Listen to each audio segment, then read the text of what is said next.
Am I audible? Yes, sir. Please mention your roll numbers in the chat box.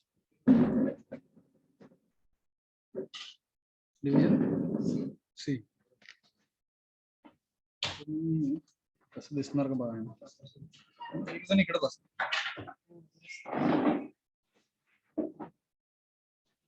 Chair घ्या. चांगली chair. इथं बसायची शेवट. असं आहे म्हणजे तुम्हाला दिसत. थोडा काय किंवा असं ते नका त्यांनी इथे घ्या तिकडचं काहीतरी करा.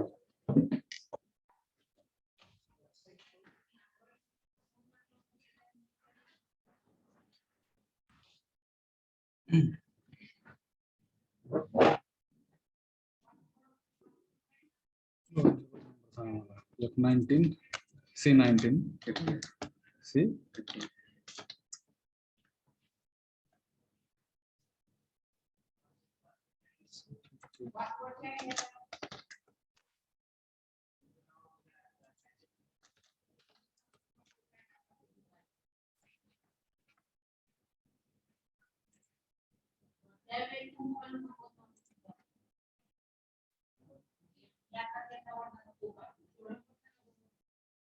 सारखं थोडा दिसतं की बघा.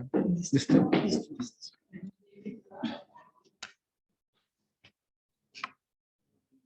Please mention your roll numbers in the chat box. Hello. Am I audible? Yes, sir. Good afternoon to all. ठीक आहे, आपण थोडंसं गुड आफ्टरनून म्हणत वेळ न घालवत आपण let us start. Yes, sir. So students, participants, those who have joined in this Zoom meeting, I request please mention your roll numbers in the chat box. So in last session, I think we understood what is the human goal and मानवी लक्ष्य काय आहे हे समजून घेण्याचा प्रयत्न केला आपण. Yes. Hello.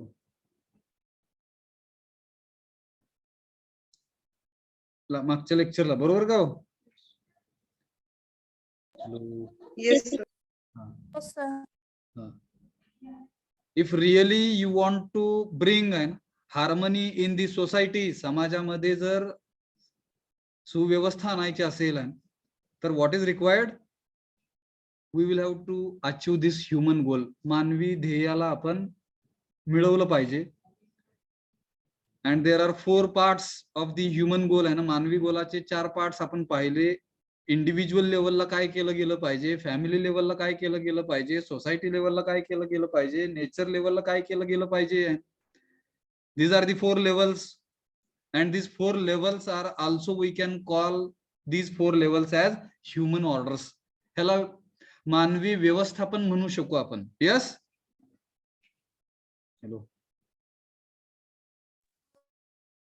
Yes, sir. So in every individual आहे ना, प्रत्येक व्यक्तीमध्ये right understanding and right feelings, these 2 things are required आहे. योग्य समज आणि योग्य भावना, आणि ह्या दोन्ही गोष्टी सेल्फ एक्सप्लोरेशननी येतात, आत्मशोध केल्यामुळे येतात आहे. and if I will have an right understanding and right feelings, obviously I will be happy. It brings an काय बघा ना, right understanding and right feelings bring happiness in our self. आपल्या सेल्फच्या आतमध्ये, बॉडीच्या आतमध्ये बसलेल्या सेल्फ मध्ये हॅपीनेस आणण्याचं काम 2 गोष्टी करतात आहेत, योग्य समज आणि योग्य भावना. योग्य भावना म्हणजे कुठल्या? त्या 9 भावना.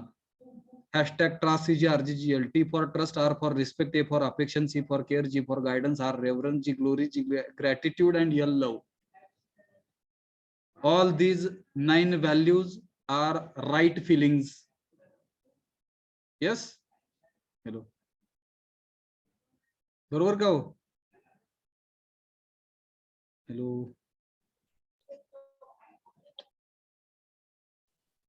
आवाज नाही येत आहे. Yes, sir. Yes, sir.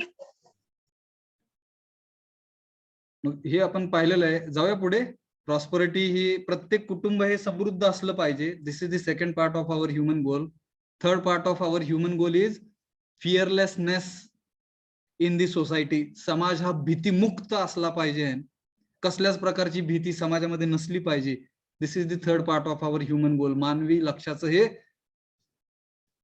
तिसरा पार्ट आहे म्हणूया आपण. को एक्झिस्टन्स, सहअस्तित्वामुळेच जगणं आहे आपलं आहे.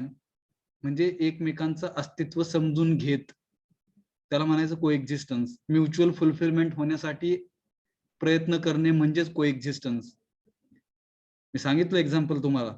डॉक्टरचं अस्तित्व पेशंटमुळे आहे, पेशंटचं अस्तित्व डॉक्टरमुळे आहे, विद्यार्थ्यांचं अस्तित्व शिक्षकामुळे आहे, शिक्षकाचं अस्तित्व विद्यार्थ्यामुळे आहे. यस,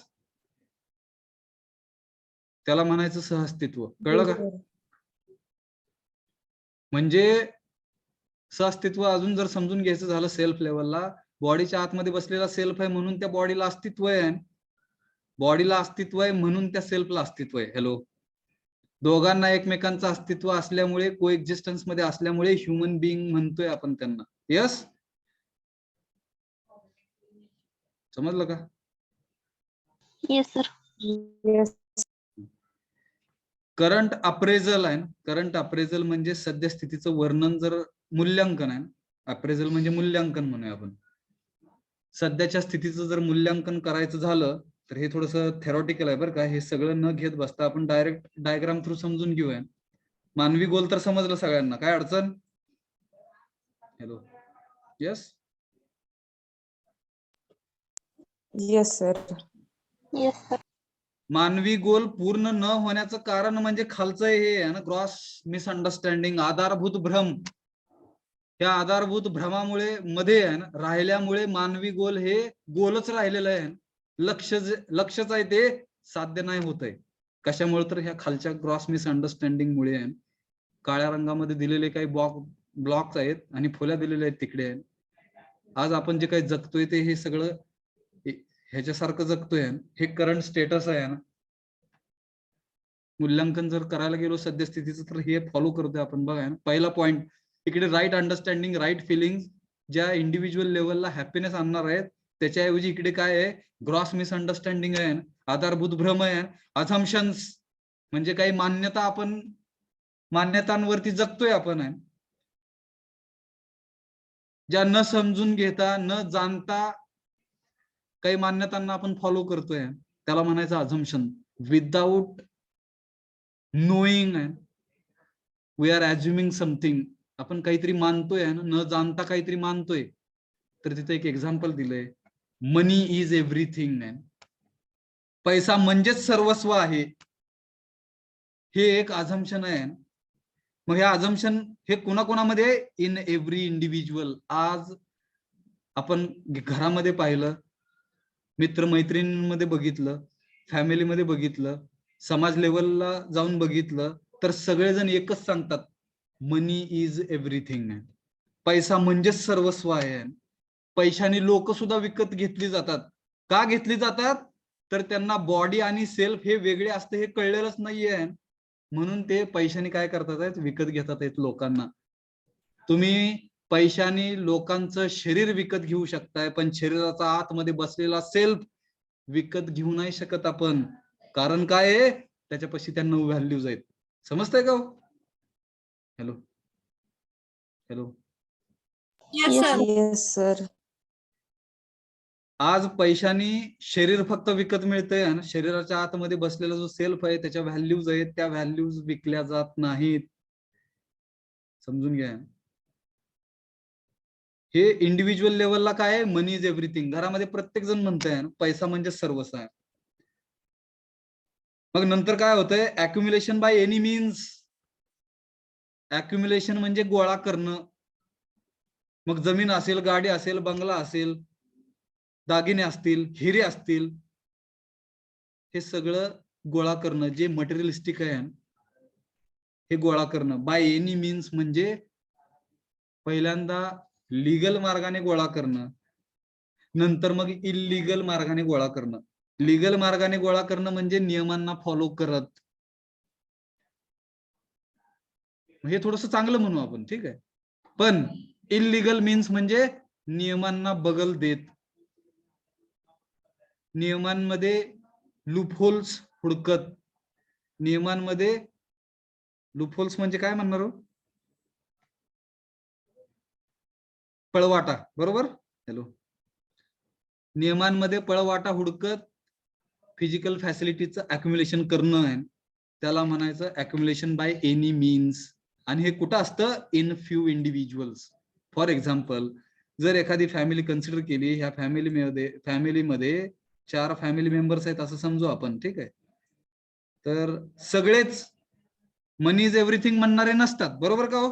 हॅलो, 4च्या 4 Yes. Family members Yes, sir. Money is everything म्हणणारे नसतात. त्यातला एखादा म्हणत पण असतोय की पैसा म्हणजे सर्वस्व नाही आहे.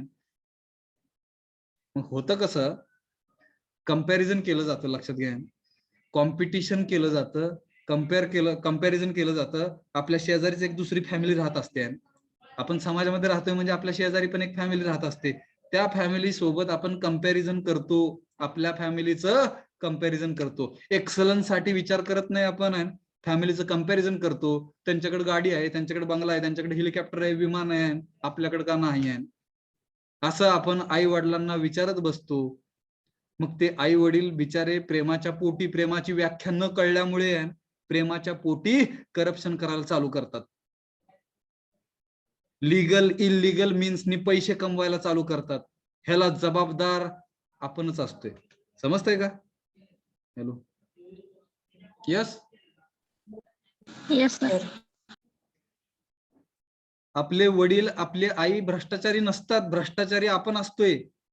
त्यांना वेगवेगळ्या मागण्या करतोय, मटेरियलिस्टिक गोष्टीमध्ये आपण अडकलेलो आहे. समजतं का बघा. त्यांना कंडिशन्स ठेवून आपण ते जगतोय ना घरामध्ये. मला गाडी दिली, लॅपटॉप दिला तरच मी इंजिनिअरिंग करणार, नाही तर करणार नाही. प्री कंडिशनिंग झाली, दॅट इज दी मान्यता आहे ना. विदाउट नोईंग आहे ना, you are assuming something without knowing, म्हणजे ती प्री कंडिशनिंग झाली, कंडिशन्स टाकल्या तुम्ही जगण्यासाठी. मग प्रेमाची व्याख्या न कळल्यामुळे आई वडिलांना ते घेणं भाग पडतंय, आणि ते घेण्यासाठी मग परत फिजिकल फॅसिलिटीज कमवायला लागतात. मग त्या कधी कधी लिगल मीन्सनी कमवतात, कधी कधी इलिगल मीन्सनी कमवतात. समजतंय का. Hello, yes. Yes, sir. Yes, sir. मग ह्या दोन्ही गोष्टी जर झाल्या ह्याचा परिणाम काय होतो बघा, खाली दिला आहे. हे दोन्ही गोष्टी जर झाल्या इंडिव्हिज्युअल लेवलला आणि कुटुंब लेवलला, ऍक्च्युअली व्हायला काय पाहिजे होतं, प्रॉस्पेरिटी व्हायला पाहिजे होती एव्हरी फॅमिलीमध्ये. ते न होता अक्युम्युलेशन बाय एनी मीन्स आणि इन फ्यू इंडिव्हिज्युअल्स, ह्या दोघांचा परिणाम, रिझल्ट खाली दिलेला आहे इकडे.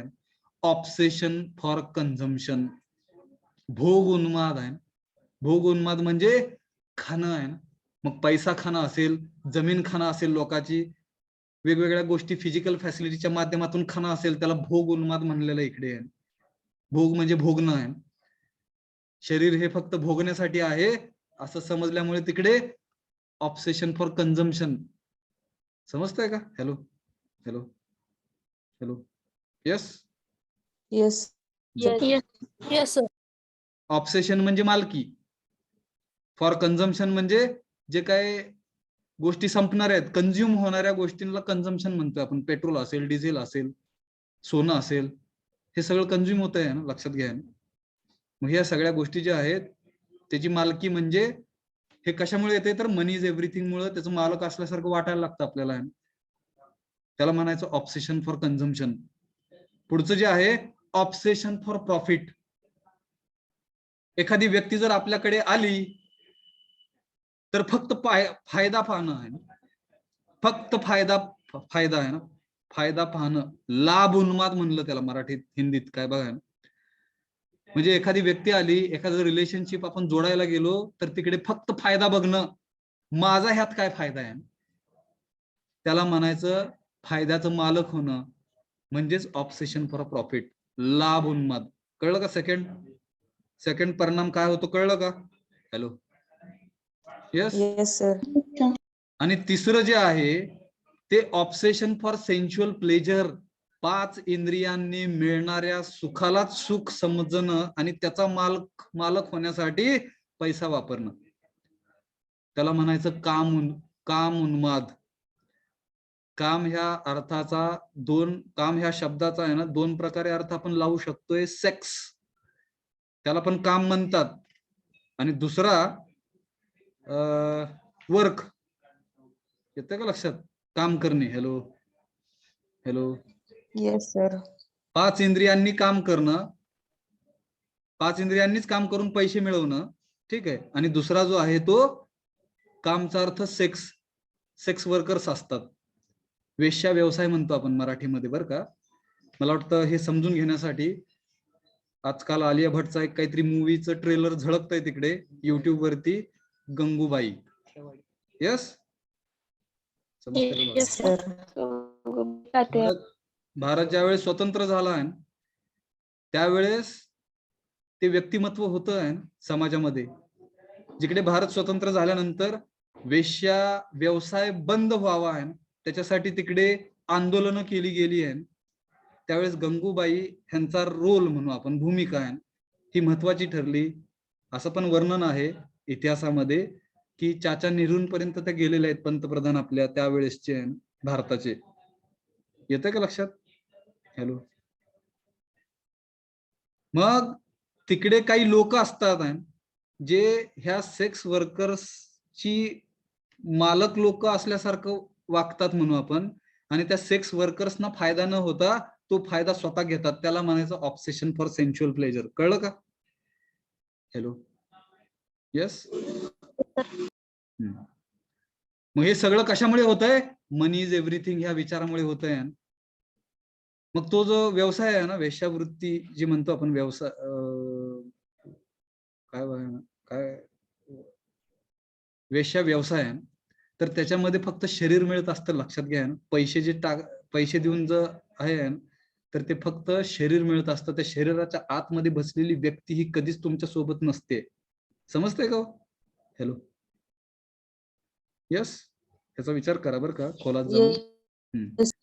म्हणजे थोडक्यात आज प्रेम हे पैशाने मिळवण्याचा प्रयत्न केला जातोय समाजामध्ये. हे बरोबर आहे का चूक आहे हे तुम्ही समजून घ्या. यस.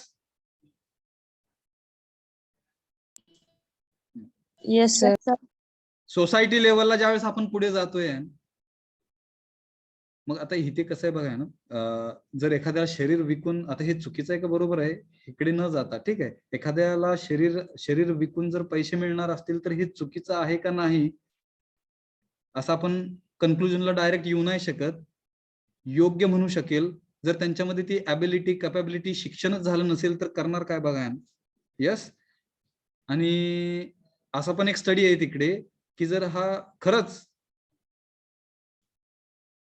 सेन्शुअल प्लेजरचा जो बिझनेस आहे ना तो जर बंद व्हायचा असेल तर सगळ्यात पहिल्यांदा काय बंद झालं पाहिजे, तर विवाह व्यवस्था जी आहे, जे आपण लग्न करतोय, मॅरेज, हे बंद झालं पाहिजे. असा एक स्टडी आहे ना, त्याचा पण अभ्यास करा तुम्ही. समजतंय का?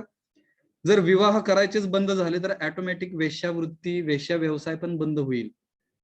हे एकमेकांना पूरक आहेत ऍक्च्युली. ह्याचा अभ्यास आहे, स्टडी करा आहे ना, बरीच काही माहिती तुम्हाला सापडेल, वाचा आहे. जाऊया पुढे. Hello. Yes, sir. Yes sir. समाजामध्ये मग मनी इज एव्हरीथिंगचा इफेक्ट कसा होतोय ते इकडे दिलेलं आहे ना. डॉमिनेशन म्हणजे वर्चस्व, पैशाने वर्चस्व करणं आहे. पैशाच्या ताकदीने लोकांना दाबणं म्हणूया, त्याला म्हणायचं डॉमिनेशन, वर्चस्व. एक्सप्लॉयटेशन म्हणजे शोषण करणं. शोषण हे दोन प्रकारे होतं. मोठ्या प्रमाणावरती जर पाहिलं शोषण हे दोन प्रकारे होतं. एक म्हणजे शरीराचं शोषण, आणि दुसरं म्हणजे पैशाचं, फिजिकल फॅसिलिटीचं शोषण. हे दोन मेन टाईप आहेत ना शोषण करण्याचे. तर पैशाच्या जोरावरती ह्या दोन गोष्टीचं शोषण केलं जात आहे. फिअर म्हणजे समाजामध्ये आपलं स्वप्न काय होतं की फिअरलेसनेस समाज व्हावा, पण फिअर आणली जाते समाजामध्ये, इन सोसायटी. भीतीचं वातावरण निर्माण केलं जातं, पैशाच्या जोरावरती भीतीचं वातावरण निर्माण केलं जातं. आणि ह्याचा परिणाम किती मोठा होतो हा खाली दिलेला आहे.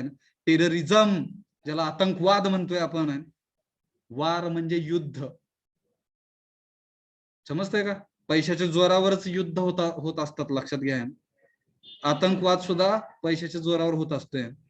आज दोन देश लढत असतात, समजा हा एक देश आहे, हा एक देश आहे, ह्या दोघांमध्ये युद्ध चालू आहे.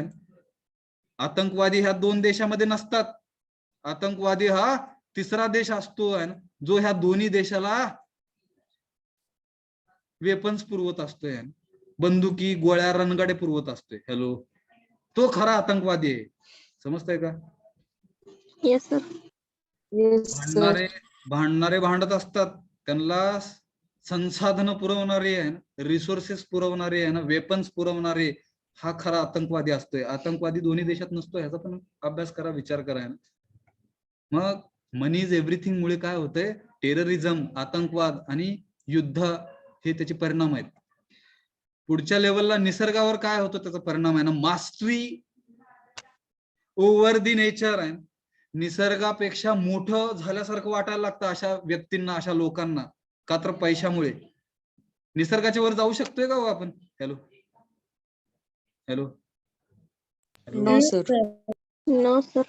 किती जरी काही जरी झालं आहे ना, आज निसर्गाला आपण गॉड म्हणूया बघा, आहे ना, सुपर नॅचरल पॉवर आहे निसर्गामध्ये आहे. निसर्ग सर्व गोष्टींचं व्यवस्थापन करतोय म्हणूया आपण, सर्व गोष्टी सुव्यवस्थित ठेवण्याचं काम हे निसर्ग करतोय. आज पृथ्वी जरी जी काही फिरते सूर्याभोवती, तिचं फिरणं सुद्धा सुव्यवस्थित आहे. ते फिरणं जर सुव्यवस्थित नसेल, हार्मनी जर गेली त्या पृथ्वीची फिरण्याची, सूर्याभोवतीची, तर ऑटोमॅटिक पृथ्वी नष्ट व्हायला किती सेकंद लागतील, you can imagine. Yes, hello, समजतंय का? Yes sir. Therefore nature is always in harmony आहे. निसर्ग हा नेहमीच सुव्यवस्थित आहे. त्या निसर्गाचं अव्यवस्थित करणारा हा माणूस आहे. समजलं का? बघा, जो पैशाच्या ताकदीवरती निसर्गाच्या वर जाण्याचा प्रयत्न करतोय, मास्टरी ओव्हर दी नेचर करण्याचा प्रयत्न करतोय, निसर्गाचं एक्सप्लॉयटेशन करतोय म्हणजे निसर्गाचं शोषण करतोय.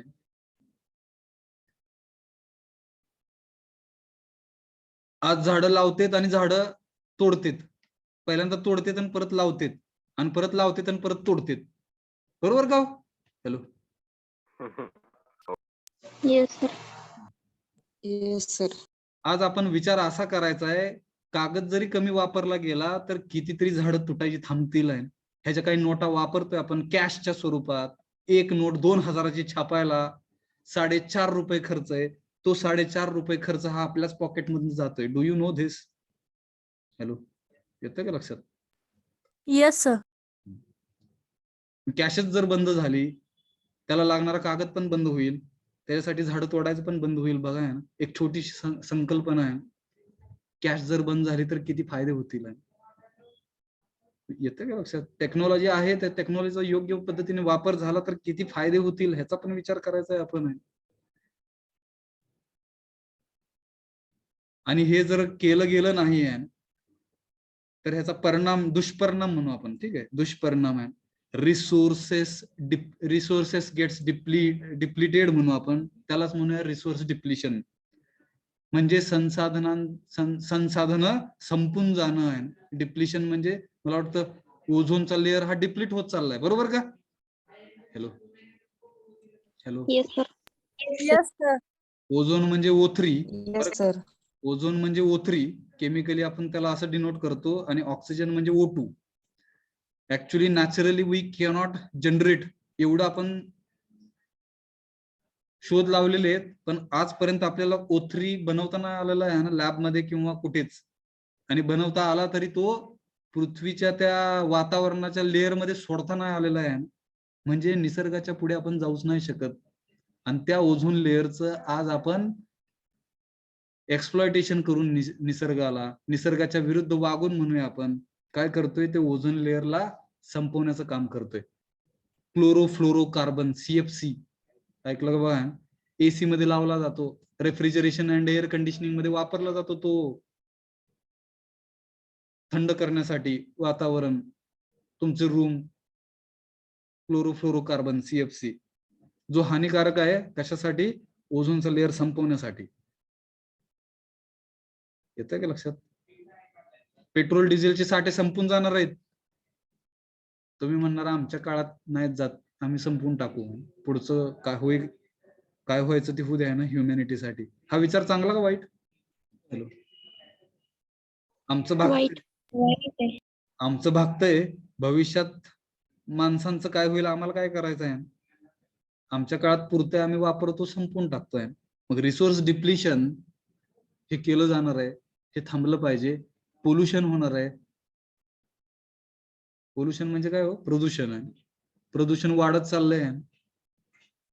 साऊंड पोल्युशन आहे, सॉइल पोल्युशन आहे, वॉटर पोल्युशन आहे, एअर पोल्युशन आहे, माणसांचं पण पोल्युशन आहे. यस, हॅलो, समजतंय का? बघा, Yes, sir. हे Yes, सगळं sir. हे सगळं ग्रॉस मिसअंडरस्टँडिंग जे आहे, आधारभूत भ्रमामुळं सध्याची स्थिती ही अशी आहे. सध्याची स्थिती आहे का हो ही अशी काळ्या रंगातली? Hello, hello, yes, hello. Yes sir. Yes, sir. तर आपल्याला ह्या ब्लॅक कलर मधून ह्या पिवळ्या कलर मध्ये जायचंय. ह्युमन गोल आपल्याला अचीव्ह करायचंय. ते करायसाठी प्रत्येकाचा रोल इम्पॉर्टंट आहे. जाऊया का पुढं? समजलं का हे? Yes, sir. आता ही पण डायग्राम तितकीच महत्वाची. If really you want to achieve आहे ना human goal in in in this life, या आयुष्यात जगत असताना जर आपल्याला हे मानवी लक्ष्य जर साधायचंच असेल, तर ते कसं साधलं जाईल? आहे 1 to 2, 1 to 3 and 1 to 4. 1 to 2 म्हणजे इंडिव्हिज्युअल लेवल कडून फॅमिली लेवलला जाणं. आज मी प्रत्येकाच्या घरामध्ये येऊन आई वडिलांना, तुमच्या भाऊ बहिणींना, काका मामांना, आजोबाजींना सांगू नाही शकत हे. Yes, hello, hello. Yes, sir. ह्या सेशनच्या माध्यमातून तुम्हाला काहीतरी माहिती मिळते, ती तुम्ही तुमच्या फॅमिली पर्यंत पोहोचवायची. म्हणजेच 1 to 2 हा वे आहे. 1 to 2 जाणं म्हणजे काय? इंडिव्हिज्युअल कडून फॅमिलीला सांगणं, फॅमिली पाशी पोहोचणं. नंतर तिथेच नाही थांबायचं आहे. इंडिव्हिज्युअलनी आहे, तुम्ही प्रत्येकाने आहे. 1 to 3 कडे जायचं आहे. 1 to 3 कडे म्हणजे इंडिव्हिज्युअल कडून सोसायटीकडे, समाजाकडे जाणं पण इंडिव्हिज्युअलनीच जायचं आहे. कुटुंब जात नसतं, लक्षात घ्या ना. समाजाकडे जाणारे कोण असतात? इंडिव्हिज्युअल्स असतात, एकटे व्यक्ती असतात ते कुटुंबामधल्या. म्हणून 1 to 3. 1 to 4 नेचर मध्ये को एक्झिस्टन्स समजून घेण्यासाठी पण प्रत्येक इंडिव्हिज्युअलनी नेचरचा विचार करायचा आहे. म्हणजेच 1 to 4. आणि हे 1 to 2, 1 to 3 and 1 to 4, this path will definitely help us to achieve human goal. मानवी ध्येय पूर्ण करण्यासाठी हे जे पाथ आहे 1 to 2, 1 to 3 आणि 1 to 4, हेनेच ते अचीव्ह होईल. समजलं का हे? Hello, yes, yes. Yes. Yes sir. Yes, sir. काय अडचण, डाऊट?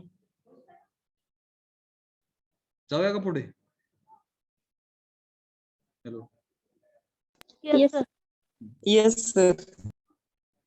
आता पुढचा अति महत्वाचा विषय आहे, जिकडे डायमेन्शन्स म्हणतोय आपण, पैलू. सिस्टम समजून घेत असताना अजून एक वाक्य तुम्हाला बऱ्याच लोकांकडून ऐकायला भेटेल, सिस्टमला आपण बदलू नाही शकत. मग कोण बदलू शकते? हॅलो, ऐकलं का हे वाक्य? Hello, yes sir. सिस्टमला आपण बदलू शकत नाही. मग कोण बदलू शकते असं लगेच विचारायला पाहिजे. आपण विचारतच नाही. कोणच नाही बदलू शकत, कोणच नाही बदलू शकत असं मानून आपण चाललोय. This is also assumption without knowing. We have assumed something without knowing. न जाणता आपण हे मानून बसलेलो आहे की सिस्टमला कोणच नाही बदलू शकत. असं जर प्रत्येकाने म्हणलं तर 100% सिस्टम कधीच नाही बदलणार. बरोबर? Hello, Yes, sir. येस. मग डायमेन्शन्स, पैलू काय आहेत? कशाचे? ह्युमन ऑर्डरचे. मानवी व्यवस्था जर समजून घ्यायची असतील तर पैलू काय आहेत? ते पैलू इकडे दिलेले आहेत. There are 5 dimensions. 5 पैलू आहेत.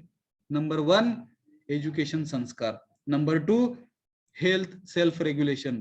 Number 3 production work. Number 4 justice, preservation. Number 5 exchange and storage.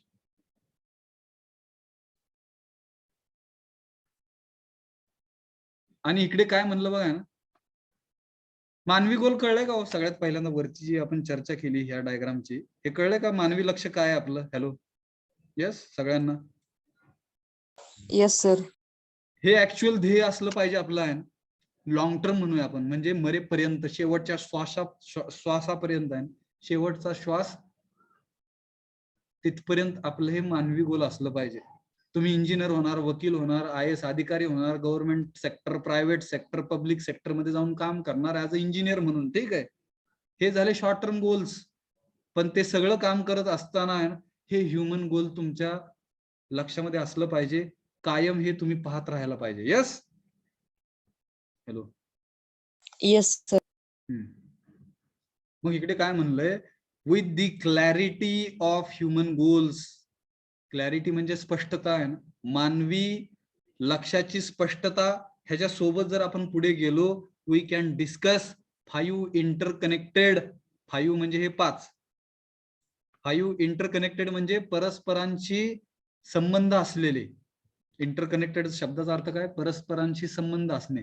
म्हणजे एज्युकेशन, संस्कारचा कनेक्शन हे हेल्थ सोबत असते, हेल्थ अँड सेल्फ रेग्युलेशन सोबत असते, प्रोडक्शन वर्क सोबत असते, जस्टिस प्रिझर्वेशन सोबत असते, एक्सचेंज स्टोरेज सोबत असते.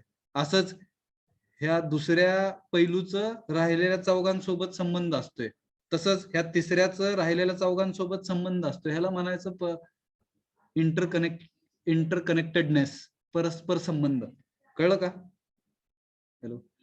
आणि एकमेकांशी संबंध असल्यामुळे पुढचा शब्द आला तो कॉम्प्लिमेंटरी. कॉम्प्लिमेंटरी म्हणजे 5 डायमेन्शन्स एकमेकांसाठी पूरक आहेत. म्हणजे यातला एक पण मिस व्हायला नाही पाहिजे. कॉम्प्लिमेंटरी अर्थ कळला का? Hello. Yes sir. Dimensions of human order म्हणजे मानवी व्यवस्थेचे हे 5 पैलू आहेत. कशासाठी? For fulfilment of human goal. मानवी लक्ष जर साध्य करायचं असेल, पूर्णत्वाला न्यायचं असेल, तर हे आवश्यक आहे. रिक्वायर्ड शब्द आलेला आहे बरं का, रिक्वायर्ड शब्द आलेला आहे, नीड हा शब्द आलेला नाहीये. आवश्यक आहे हे.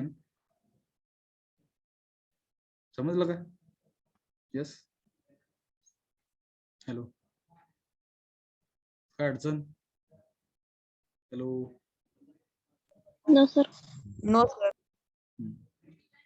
डिव्हिजन सी मध्ये बरं का, मी एक ऑब्झर्व करतोय, number of participants are less. It shows and there is, कसले विद्यार्थी बघा ना, म्हणायचं त्यांना काय करायचं बघा. मग ह्या विषयालाच होत असतील तर समजून घेऊ, पण सगळ्याच विषयाच्या बाबतीत जर अशी 44 विद्यार्थी येत असतील तर मग पॅथेटिक सिच्युएशन आहे, गंभीर विषय आहे हा. आज 44 पार्टिसिपंट दिसतात आहेत, त्यातले 2 इकडे, 46 म्हणू आपण. राहिलेले कुठे आहेत बघा ना, 62 आहे ना, that is the strength of our class. आणि असे काही वृत्तीचे म्हणूया आपण विद्यार्थी शिक्षण संस्थेमध्ये असल्यामुळे, शिक्षण व्यवस्थेमध्ये असल्यामुळे ते वेगळ्याच मार्गाने जाणार आहेत. येतंय का लक्षात? Hello, hello. Yes sir. म्हणायचं काय बघा, सगळेच पोलीस झाले तर चोर कोण होणार? यस, समजतं का बघा? येस. ही जी व्यवस्था आहे ना, पोलीस व्यवस्था, ही चालणार कशी आहे? त्याच्यासाठी तसल्या पण वृत्तीची लोक पाहिजेत, असं म्हणत आपण जाऊया पुढे. एज्युकेशन संस्कार आहे, ज्याला आपण शिक्षण संस्कृती म्हणतोय, ती काय घेऊन येते? Leads to right understanding and right feelings. योग्य समज आणि योग्य भावनासाठी ऍक्च्युअली शिक्षण आणि कल्चर, काय बघा ना, शिक्षण आणि संस्कार ह्या दोन्ही गोष्टी योग्य समज आणि योग्य भावना आणण्यासाठी आहेत, पुढे घेऊन जातात आपल्याला. बरोबर का?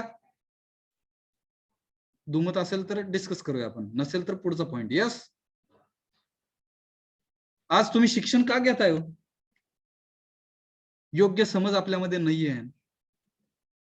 योग्य फिलिंग्स असल्या तरी त्या समाजाने, शाळा कॉलेजेसनी, कुटुंबाने आपल्याला वेगळ्याच पद्धतीने त्या फिलिंग सांगितलेले आहेत. त्याच्यामुळे आपला स्वतःची कॉम्पिटन्स लेवल जी काय आहे ती कमी झालेली आहे. मग ती कमी झालेली कॉम्पिटन्स लेवल वाढवण्यासाठी आपण शिक्षण घेतोय, बरोबर का? Hello hello, yes. Yes sir. Yes, sir. शेतकरी सुद्धा बिना शिक्षण घेता आहे ना फिजिकल फॅसिलिटीज मिळवतात की मिळवतात. अडाणी माणसं सुद्धा बिझनेस करतातच की आहे, विचार करा. शिकलेल्यांपेक्षा चांगलं म्हणतात माझ्या शेजारची दोघं, पण हे थोडस वाईट वाटेल आपल्याला. सगळे सोडून जातील इकडे, शिक्षण सगळे सोडून जातील बघा काय. फक्त शिक्षण आपल्याला काय करतंय, राईट अंडरस्टँडिंग देते, योग्य समज देते आणि योग्य भावना आपल्यामध्ये आणते, आपल्या बॉडीच्या आतमध्ये बसलेल्या सेल्फला. त्याच्यामुळे ते एज्युकेशन संस्कार म्हणतोय. हेल्थ सेल्फ रेग्युलेशन, जिकडे health is related to body हे शिकलं आपण युनिट नंबर 2 मध्ये. And self regulation is related to self, स्वतःच स्वतःवरती कंट्रोल, स्वतःच स्वतःवरती नियमन, ज्याला आपण सेल्फ रेग्युलेशन म्हणतोय. आणि हेल्थ म्हणजे काय तर आरोग्य आपलं, जे बॉडीच्या रिलेटेड आहे. मग ह्या दोन्ही गोष्टी आहे, आपण जर हेल्दी राहिलं तर ऑटोमॅटिक काम करणार आहेत आणि पैसे येणार आहेत, म्हणजेच प्रॉस्पेरिटी मिळवणार आहे आपण. यस. Hello hello. येस. आपण हेल्दीच राहत नसेल, कामच करू नाही शकणार, प्रॉस्पेरिटी मिळवूच नाही शकणार, समृद्धी. समजते का बघा. सेल्फ रेग्युलेशनचा इफेक्ट हा हेल्थ वरती असतो. बॉडीच्या आतमध्ये बसलेला सेल आणि बॉडी ऍक्च्युली आजारी पडणारी ही शरीर असतं, पण ते शरीर आजारी न पडता आधी सेल्फ आजारी पडत असतोय. हॅलो, येतं का लक्षात? Hello. Yes, sir. Self Yes, sir. आजारी पडला की मग शरीर आजारी पडत असते. लक्षात घ्या. हॉस्टेलवर राहणारी बरेच विद्यार्थी कधी कधी कॉलेज बुडवतात आणि चर्चा केल्यानंतर सर आजारी पडलोय. आजारी पडल्यानंतर मग त्या बिछाण्यावरती पडतात ते. तर ह्या प्रोसेसमध्ये सगळ्यात पहिल्यांदा आजार हा त्या सेल्फला लागलेला असतोय. डोकं दुखतंय, पोट दुखतंय, येतं का लक्षात बघा. तिथे मग खरंच दुखणारे असतील काही, पण सेल्फला आजारी पडणारे जास्त असतात. आणि सेल्फ आजारी पडला की ऑटोमॅटिक शरीर आजारी पडत असते. त्याच्यासाठी सेल्फ रेग्युलेशन महत्वाचं आहे.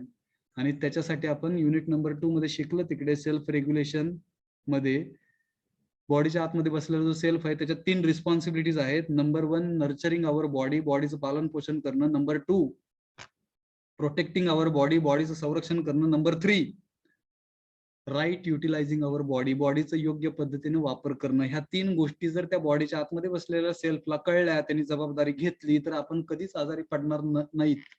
समजतंय का? हॅलो. मग ऑटोमॅटिक आपल्याला प्रॉस्पेरिटी भेटेल, आयुष्यामध्ये समाधान भेटेल, समृद्ध होऊ आपण.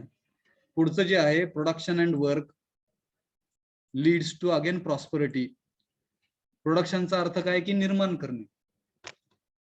समजा आपल्याकडे फिजिकल फॅसिलिटीज नाहीयेत, भौतिक सुविधा नाहीयेत, म्हणून रडत नाही बसलं पाहिजे. If suppose we don't have physical facilities, we should start thinking about how I can produce. मी निर्माण कशा करू शकेन, त्या अर्थानं ते प्रोडक्शन शब्द आलेला आहे. वर्क म्हणजे काम करून पण आपण फिजिकल फॅसिलिटीज आणि समाधान म्हणजेच प्रॉस्पेरिटी आयुष्यामध्ये मिळवू शकू. पुढचा जो पॉइंट आहे जस्टिस अँड प्रिझर्वेशन. न्याय बघितला आपण, relationship is in the justice is in the relationship. न्याय जो आहे तो नातेसंबंधामध्ये आहे. आणि प्रिझर्वेशन म्हणजे संवर्धन करणं, जतन करणं, सांभाळणं आहे.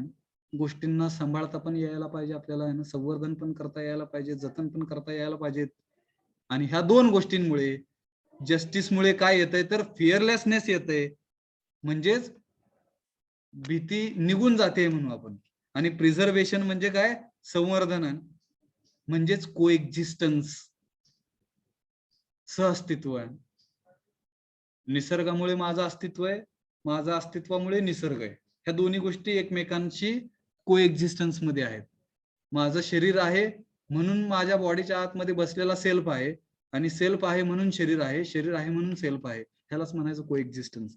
ह्या दोघांचं जतन, दोघांना प्रिझर्वेशन करणं, संवर्धन करणं गरजेचं आहे. आणि तिसरं एक्सचेंज, ज्याला देवाणघेवाण म्हणू आपण, आणि स्टोरेज म्हणजे साठवणूक, साठवून ठेवणं गोष्टी. आता ह्या दोन्ही गोष्टी महत्वाच्या आहेत. त्यातली एक्सचेंज जे काही आहे ते समृद्धी आणणार आहे, ज्याला आपण देवाणघेवाणीमुळे आपण समृद्ध होणार आहेत, आणि स्टोरेजमुळे परत एकदा भीतीमुक्त वातावरण किंवा भीतीमुक्त समाज निर्माण करण्यासाठी स्टोरेज आहे.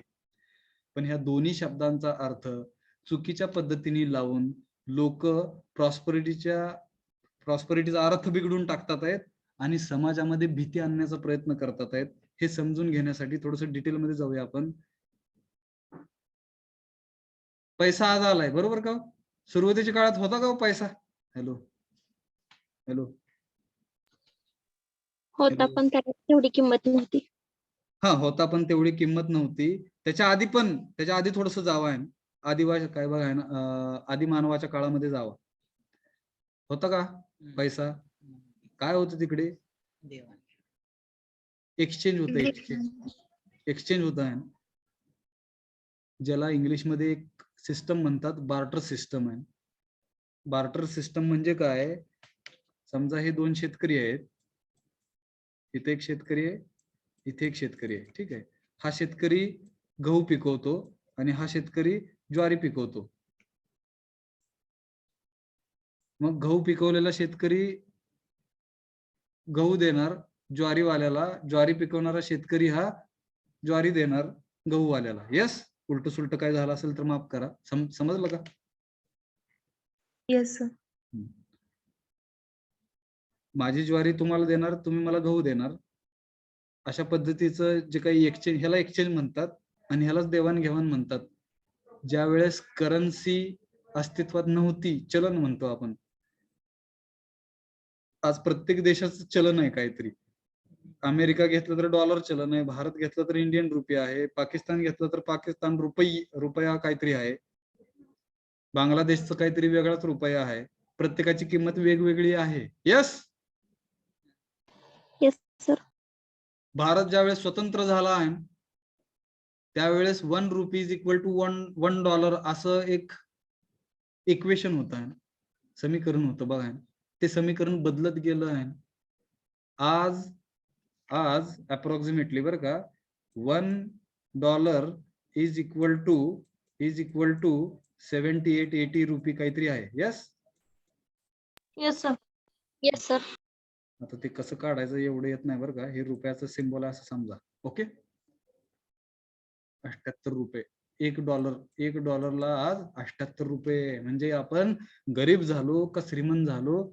स्वतःला विचारा, काय झालो आपण? गरीब झालो सर. गरीब झालो आपण. आपल्याला वाटतंय ना, 1 डॉलर इकडं आणला आणि इकडे विकला की 78 रुपये मिळतात, आपण किती श्रीमंत आहे असं वाटण्याची शक्यता आहे बरं का. पण ही चुकीचा अभ्यास आहे. आपण गरीब झालेलो आहे, गरीब. अमेरिकेपेक्षा भिकारी झालोय म्हणूया आपण, ठीक आहे, गरीब झालेलो आहे. मग हीच परिस्थिती ज्यावेळेस भारत स्वतंत्र झालता आहे त्यावेळेस 1 रुपीज इक्वल टू 1 डॉलर होत आहे. जेवढे काही सरकार आले, गव्हर्नमेंट आले, प्रत्येक गव्हर्नमेंटनी ह्या रुपयाची किंमत घसरवत नेलेली आहे. दिसतंय आपल्याला. यस, आज मला वाटतं अप्रॉक्सिमेटली भारत स्वतंत्र होऊन तेवढे वर्ष झालेले जेवढे आज रुपयाचा 1 डॉलर आहे. यस, 78-80. समजतंय का? म्हणजे येस सर. प्रत्येक वर्षांनी 1-1 रुपयाने घसरलेला आहे भारताचा रुपया डॉलरच्या तुलनेत. ह्याला कारणीभूत आपणच आहेत. युनिव्हर्सल ह्युमन व्हॅल्यूज न फॉलो केल्यामुळे आहे. आज जे काही MPSC UPSC अधिकारी IAS वगैरे होतात, मोठमोठ्या चेअरवरती बसतात, त्यांना फायनान्स कळलेलाच नाहीये. ते फक्त पैशाच्या मागे लागलेले आहेत. त्यांच्यापासली पॉवर ते वापरत नाहीयेत. त्याच्यामुळे इकडे हे दिसतंय आपल्याला 1 dollar is equal to 78 rupee. समजतंय का? त्याच्यासाठी फायनान्शियल गोष्टीचा अवेअरनेस आपल्या सर्वांमध्ये असला पाहिजे. अनफॉर्च्युनेटली एज्युकेशन सिस्टम ह्याची काळजी घेत नाहीये. आज सगळ्या गोष्टी शिकवल्या जातात, अर्थशास्त्र शिकवलं नाही जात. ते फक्त एकाच ब्रँचनी शिकावं अशी आपली एज्युकेशन सिस्टम आहे, ते म्हणजे वाणिज्य शाखा, ज्याला आपण कॉमर्स म्हणतोय. Yes. Hello. Yes, sir. Yes sir.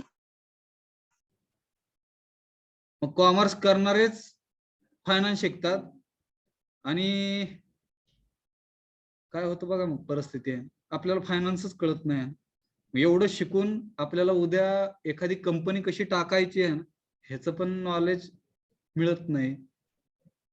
आपण आपल्या पायावरती उभा नाही राहत, कारण काय तर फायनान्स कळलाच नाही आपल्याला. त्याच्यासाठी एक्सचेंज काय समजून घ्यायला पाहिजे, स्टॉक मार्केट काय आहे, क्रिप्टो मार्केट काय आहे, फायनान्स काय आहे, मार्केट कशाला म्हणतात, डिमांड आणि सप्लायवर चालणार हे सगळं एक्सचेंज असतं, लक्षात घ्या. जेवढी जास्त डिमांड तेवढ्या किमती जास्त असतात त्या वस्तूंच्या, बरोबर का? त्याचं एक्झाम्पल म्हणजे आज सीएससी ची ब्रँच. आज सगळ्यांना सीएससी पाहिजे. मग तिकडे महाविद्यालय काय करतात आहेत, डोनेशन्स घेतात आहेत आणि आपल्यासारखी माणसं डोनेशन देतात आहेत. त्याला जबाबदार कोण आहे मग? हॅलो. यस. डिमांड वाढलेली आहे, एवढंच लक्षात घ्या ना. आज सीएससी ची डिमांड वाढलेली आहे, भविष्यामध्ये 4 वर्षानंतर ही डिमांड कमी होणार आहे ना. डिमांड कधीच सारखी राहत नसते, लक्षात घ्या ना. Demand changes. Yes, sir. Demand yes. मागणी जी काही आहे ती प्रत्येक वेळेस बदलत असते, ती कधीच सारखी राहत नसते. डिमांड चेंज झाली की किंमत कमी होते, का तर डिमांड आणि सप्लाय. विचार करा, 4 वर्षानंतर आज सगळेजण सीएससी सगळ्या इंजिनिअरिंग कॉलेजेस महाराष्ट्रामधले, भारत देशामधले जेवढे काही इंजिनिअरिंग कॉलेजेस आहेत सगळ्या जणांनी सीएससी ला ऍडमिशन घेतलेलं आहे. 4 वर्षानंतर किती सीएससी इंजिनियर प्रोड्यूस होऊन बाहेर पडतील, that you can realize. Automatic त्यांची किंमत जॉब लागत असताना कमी होण्याची शक्यता आहे ना. माहित नाही काय होईल. Hello. Yes. Yes, sir. Yes, sir. Yes sir. त्यामुळे डिमांड सप्लाय हे गणित समजून घ्या, फायनान्सचा अभ्यास करायला पण चालू करा. उद्या जर एमपीएससी युपीएससी जर करायचं असेल तर हे सगळं विचारतात. आपला अख्खा विषय हा 200-250 मार्काला आहे, तिकडे नाव फक्त वेगळं, इथिक्स. आणि इकडे आपण बघतोय युनिव्हर्सल ह्युमन व्हॅल्यूज. समजलं का? Hello. Yes. Hello. Hello. Yes sir. Yes, sir.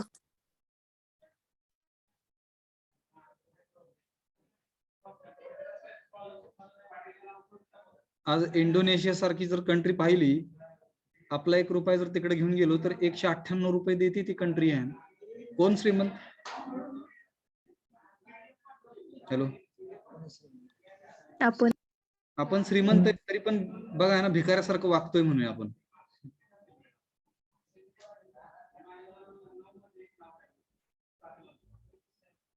Iraq का इराण बरं का, ह्या दोन्हीपैकी कुठली तरी कंट्री आहे जिकडे 1 रुपयाला काहीतरी 900 रुपये काहीतरी देते ती कंट्री.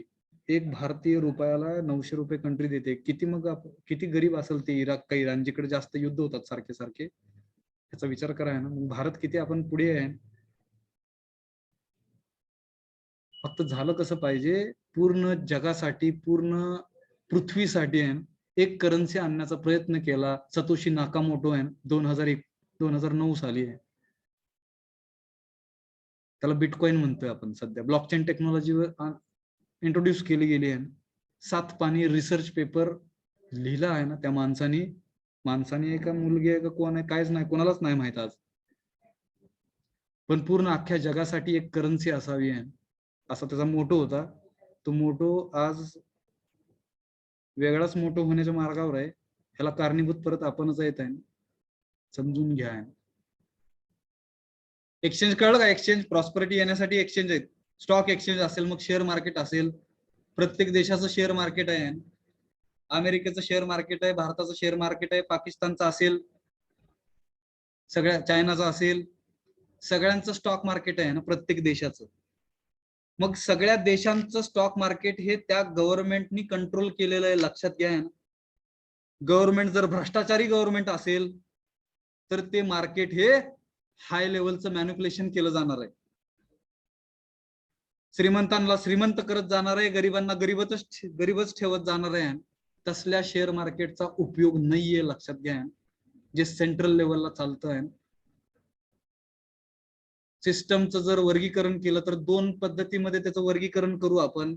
एक म्हणजे सेंट्रलाइज्ड सिस्टम्स आणि दुसरं म्हणजे डिसेंट्रलाइज्ड सिस्टम्स. सेंट्रलाइज्ड सिस्टम्स मध्ये भ्रष्टाचार होण्याचे चान्सेस हे 90 ते 95% असतात. डिसेंट्रलायझेशन सिस्टम्स मध्ये 0% असतात, जर ते व्यवस्थित फॉलो झालं तरच. केंद्रीकरण आणि विकेंद्रीकरण त्याचा पण अभ्यास करा. समजलं का? एक्सचेंज बरंच मोठं येते बरं का, त्याचा अभ्यास करा तुम्ही. आणि मला पण काही गोष्टी कळल्या तर सांगत चला आहे ना, शेअर करत चला आहे. पुढचा मुद्दा आहे तो स्टोरेज. 6 मिनिट राहिलेत आपल्याकडे. स्टोरेज म्हणजे साठवणूक करणं आहे. कशासाठी साठवणूक करायची हो? बेसिक प्रश्न. हॅलो. मग फिजिकल फॅसिलिटी असतील, अन्नधान्य असेल, पेट्रोल असेल, डिझेल असेल, कंझ्युमेबल थिंग्स असतील ज्या संपणार आहेत, ह्या सगळ्या गोष्टींचं स्टोरेज करणं गरजेचं आहे. गरजेचं आहे. हॅलो. Yes sir. केलं तर कशासाठी करायचं आहे? फ्युचर साठी. माझ्या शेजारी धनराज घाडगे आहेत, त्यांनी सांगितलं की फ्युचर साठी, पुढच्या पिढीसाठी. पुढच्या पिढीसाठी म्हणजेच फ्युचर साठी. दोन्ही उत्तर बरोबर वाटतात आहेत. सगळ्यात महत्वाचा जर विचार केला खोलात जाऊन, आज करोनासारखी आपत काय बघा ना, नॅचरल कॅलॅमिटी म्हणू आपण ह्याला, ठीक आहे, नैसर्गिक आपदा. त्याच्यामध्ये अर्थक्वेक आहे, भूकंप आहे, फ्लड पूर येणं आहे, पॅन्डेमिक म्हणजे महामारी येणं आहे. ह्या 2-3 महत्वाच्या मोठ्या आहे ना, मेजर. युद्धाला नॅचरल कॅलॅमिटी म्हणू शकू का हो आपण? हॅलो. Basic no sir. नाही. No sir. तो ह्युमन बिईंगने केलेलं आहे. ते युद्ध जे आहे ते ह्युमन बिईंग कडे आहे. निसर्ग ह्याच्यामध्ये काय नाही करू शकत, लक्षात घ्या. नॅचरल कॅलॅमिटी म्हणजे निसर्गाकडून आलेल्या आपदा म्हणूया, संकट म्हणूया आपण. ते कशामुळे येतात आहेत तर त्याला पण ह्युमन बिईंगच जबाबदार आहे, फक्त हे कळत नाहीये आपल्याला. यस. हॅलो. यस. मग अशा ज्या काही नॅचरल कॅलॅमिटीज जर आल्या आहेत जगामध्ये, तर त्याच्यासाठी पण स्टोरेज करणं गरजेचं आहे. समजतंय का? पूर्वीच्या काळामध्ये राजे महाराजे लोक सुद्धा त्यांचं धान्य गोदाम असायची तिकडे. बराच पिकलेला धान्य असतील तर ते ठेवले जायचे, साठवले जायचे. जर काही महामारी आली, पूर आला, तर त्या काळामध्ये प्रजेला, जनतेला ते देण्यासाठी. समजतंय का? त्याच्यासाठी storage. Hello. Hello. Yes sir. फक्त ह्या स्टोरेजचा अर्थ चुकीचा घेतला जातो. तो कसा आहे? समजा हे रेशन दुकान असतं, माहितीये का? मार्केट म्हणतो आपण त्याला. गरीब लोकांना तिकडे धान्य, गहू असेल, तांदूळ असेल, ज्वारी असेल, बाजरी असेल, अशा गोष्टी मिळतात. तेल असेल, अशा गोष्टी मिळतात. त्याला आपण रेशन दुकान म्हणतोय ना. रेशन कार्ड असतं प्रत्येकाकडे आहे ना. त्या बिना रेशन कार्डाचा विजा मिळत नाही. तुम्ही दुसऱ्या देशात सुद्धा जाऊ नाही शकत. इतकं ते महत्वाचं कागद आहे, इतकं ते महत्वाचं पुस्तक आहे म्हणूया आपण. तर त्या रेशन कार्डाचा जर विचार केला आणि तुम्ही त्या रेशन कार्डच्या दुकानामध्ये गेला, तर तो जो काही व्यक्ती आहे, व्यक्ती कसं असतं बघा, गव्हर्नमेंट कडून माल आलेला असतो इकडे, ठीक आहे. इथे तो माणूस बसलेला असतो, दुकानदार काय बघा ना, रेशनवाला. तो आलेल्या लोकांना सांगतो की माल आलाच नाही. हॅलो. माल जरी असला आतमध्ये तरी सांगितलं काय जातं की माल आलाच नाही. आपल्याला आतलं बघता नाही येत, कारण की सिस्टम ही ट्रान्सपरंट नाहीये. भविष्यामध्ये हे सर्व काही गोष्टी ज्या आहेत त्या ब्लॉकचेन टेक्नॉलॉजीवर येणार आहेत. Web3 टेक्नॉलॉजी म्हणू आपण त्याला. आणि तिथे ट्रान्सपरन्सी मोठ्या प्रमाणात येणार आहे. ते आल्यानंतर हा भ्रष्टाचार पूर्णपणे बंद पण होणार आहे. फक्त ते जेवढं फास्ट येईल तेवढा जास्त अवेअरनेस येईल आणि भविष्यामध्ये हा भ्रष्टाचार 100% आहे कमी होईल आहे अशी अपेक्षा धरूया आपण. फक्त हा जो व्यक्ती आहे तो काय सांगतो, माल आलाच नाही. तो काय करतोय, स्टोरेज करतो, स्टोरेज मालाचं स्टोरेज करतो, धान्य आलेलं ठेवतो आहे ना साठवून, आणि नंतर काय होतं बघा ना, साठवून ठेवतो बाहेर लोकांना देतच नाही. लोकांची डिमांड काय होत राहणार हो, हॅलो, वाढत राहणार आहे. सप्लाय होत नाहीये, जो काही पुरवठा आहे तो पुरवठाच बंद केलेला आहे. माल असून पण न दिला गेल्यामुळे डिमांड लोकांची वाढत जाणार आहे. काय बघा ना, भुकेची आहे ना परिस्थिती निर्माण केली जाणार आहे. आणि मग तिकडे काय होणार आहे, ह्याला स्टोरेजचा भीतीचं वातावरण निर्माण केलं जाणार. उलट फिअरलेसनेस होण्यासाठी स्टोरेज करायचं आहे, भविष्यासाठी स्टोरेज करायचं आहे. आपदा जर आली करोना सारखी तर त्याच्यासाठी स्टोरेज करायचं आहे आणि ते स्टोरेज ह्या काळामध्ये वापरायचं आहे. हा अर्थ चुकीच्या पद्धतीने लावला जातो काही लोकांकडून. ते फक्त साठवणूक करतात, चुकीच्या पद्धतीने साठवणूक करतात. मग इकडे डिमांड लोकांची वाढत राहते आणि मग हळूच काय करतात, ह्या व्यक्ती मार्केटला हे धान्य विकतात, जास्त किमतीने विकतात. का तर डिमांड वाढली. हॅलो, समजतंय? Yes, sir. Yes, sir. Automatic धान्यांच्या किमती वाढतात. का तर डिमांड वाढले, सप्लायच कमी झालाय. जेवढा जास्त सप्लाय तेवढी किंमत कमी, जेवढी जास्त डिमांड तेवढी जास्त किंमत. ह्याला म्हणायचं डिमांड अँड सप्लाय प्रिन्सिपल. हे पण शिका फायनान्स मध्ये, अर्थशास्त्रामध्ये ह्याचा पण अभ्यास आहे. Yes, Yes, sir. Yes, sir. कळलं का हे? Yes, sir. Yes, sir.